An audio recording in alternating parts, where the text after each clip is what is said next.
All right, today we're looking at factoring GCFs and factoring by grouping.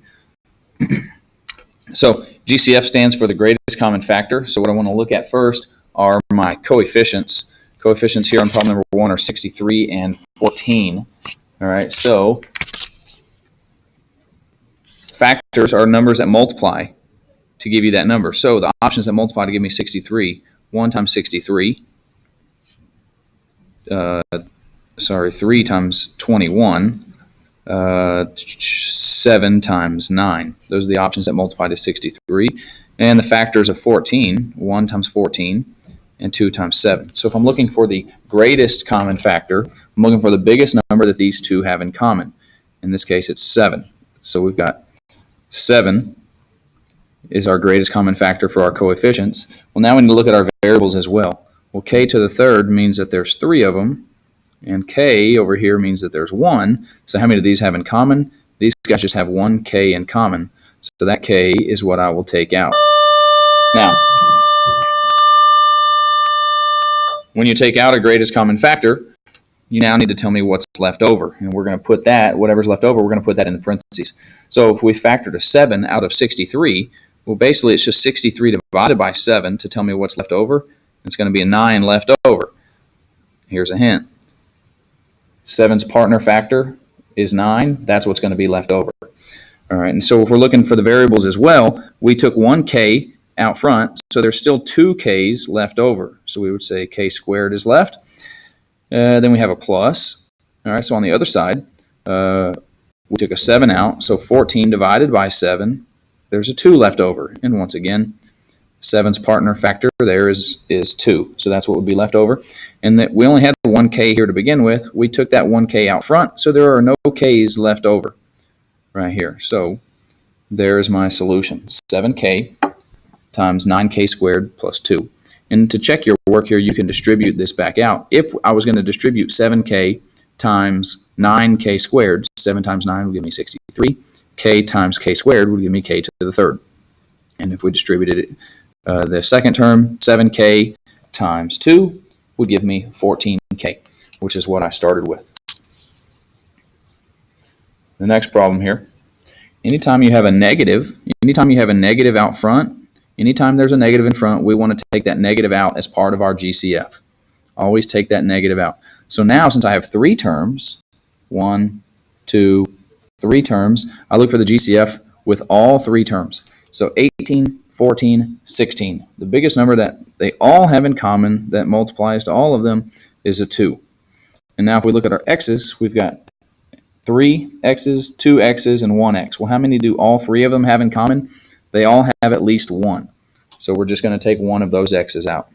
So if I've taken out a negative 2x, now I need one big parenthesis to tell me what's left over. So we're going to divide. That's the easiest way to do this. Negative 18 divided by negative 2 leaves me with 9 left over. I started with 3 x's. I took 1 out, so there's still 2 of them left over. So 9x squared. Now to the middle term. I started with a negative 14. Divide that by negative 2. That leaves me with a positive 7. And my x's, I had 2. I took 1 of them out, so there's still 1 left. And then finally, the last term, I had 16. Divide that by negative 2. I'm left over with negative 8. And I had 1x. I took that 1x out, so I don't have any x's here left over. So there we are taking the greatest common factor out there. All right, scrolling down to number 7. So once I've got 4 terms, I want to factor by what we call grouping. So we group the first 2 in parentheses, and we group the last 2 terms in parentheses. And so we're just going to take the GCF out of each parenthesis one at a time. So I'm just looking here at the first parenthesis, 35m cubed plus 15m squared. And I ask myself, what's the GCF there? What's the biggest number that goes into both of those? It's going to be a 5. And m cubed and m squared, they both have 2 m's in common. So we'll take out m squared. But anytime you take out a GCF, you got to tell me what's left over. So 35 divided by 5 leaves me with 7 left over. I started with 3 m's. I took 2 of them out, so there's still 1 left. Now my second term, positive 15 divided by 5, that leaves me with positive 3. I had 2 m's. I took them both out front, so I don't have any m's left over. Now moving to the next set of parentheses. 14m plus 6. Whatever this sign is in front, I always want to take that sign out as part of my greatest common factor. So I'm going to take a plus out. So 14 and 6, what's the biggest number that those two guys have in common? The greatest common factor there is 2. And this has an m, this one doesn't. They don't have any m's in common. So if I'm taking the 2 out, now I got to tell me what's left over. Positive 14 divided by positive 2 leaves me with 7. And there was an m there. We didn't take him out, so he's still left over. And then the last term, you have a 6 divided by 2, which is 3. We didn't have any m's to begin with, so there's nothing there left over. So when we finish here, these two parentheses that you're telling me that's left over, those guys should be the same. Okay, when they're the same, we know that we're on the right track. We've done it right. We've taken out the correct GCF. All right, now we just got to put all this into our final answer. So one of my parentheses is going to have the GCFs, the 5m squared and the plus 2.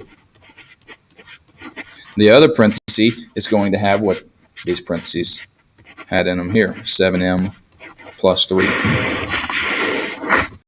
So there's factoring by grouping. Flip over to the back. All right, look at number 11 here. 11, I'll always look for the greatest common factor, 5, 3, 40, and 24. Is there a number that goes into all 4 of those? No. What about any variables? Do they all have the same variables? AH, AF, YH, YF, they don't, none of them have the same. So we're going to group the first 2 together and we're going to group the last 2 together. GCF between 5 and 3, well, there's not one. But I notice they do have an A in common, so we'll take A out. If they take out A as a GCF, you got to tell me what's left over. If I took an A out of the first term, there's still a 5 and an H left over. If I took an A out of the second term, I still have a minus 3F left over.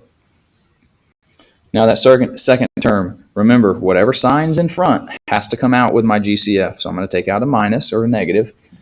GCF between 40 and 24. The biggest number that goes into both of those is going to be 8. And if I look, I have a YH and a YF. They both have a Y in common, so I can take that out as well. So I've taken out my GCF of negative 8Y. Now you got to tell me what's left over. Negative 40 divided by negative 8. I'm left over with 5. The Y's, I took that one Y out, so all that's left there is now an H. Now the last term, 24 divided by negative 8, you get negative 3. There was a Y, but we took it out, so the only thing that's left over there is an F. So if I look at these parentheses again, I have a 5H minus 3F and a 5H minus 3F. Tells me I'm on the right track. I'm doing it correctly. Now I just need to put it as a final answer. So the A minus 8Y goes into one parenthesis, and then the 5H minus 3F goes into the other parenthesis. So there's my final answer there. And last but not least, looking at problem number 21. Okay, it says factor, but we're also supposed to rearrange the order. So if we tried to factor these and put them in groups right now, our 2 parentheses that we need to be exactly the same, they wouldn't be the same. So I need to rearrange this. So we want to go alphabetical order. 21xy is fine, but I don't want this minus 24 here. My constant always needs to go at the end. So if I've got an x here, I need the other x term, which is a minus 56x, to go next. Then my positive 9y. Then at the very end, my constant of minus 24. Now I'm able to group the first 2 terms and group the last 2 terms. And now I'm able to take out the GCF of each of these and then tell me what's left over with each of them. Once you've done that, whatever's left over should be the same. That tells us we're on the right track, we're doing it correctly, and we're almost finished. Next video is going to be factoring trinomials, just 3 terms, when my A value is 1.